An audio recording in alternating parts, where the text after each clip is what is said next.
So hi, good evening friends. Welcome once again in next informative video by HR by Jagjit. So आज हम बात करेंगे उस aspect की जिसमें एक्सपीरियंस एंड फ्रेशर्स बोथ दोनों ही कैंडिडेट घबरा जाते हैं कभी कभी इंटरव्यूज में. सो वो है how to ask your salary confidently in the interview. So point number 1, आपको अपने स्किल सेट के बेसिस पे, एक्सपीरियंस के बेसिस पे you have to ask for the salary.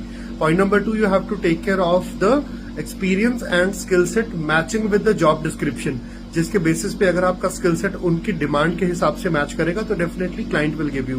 Third, maintain a confident eye contact because it will also give a positive impact. But if still again they will ask you that are you open to negotiate, हमेशा आपका answer yes होना चाहिए because it will give again second positive impact on the interviewer कि yes, candidate is very much comfortable and flexible, and on the basis of your experience and skill set you will get your best salary in the industry.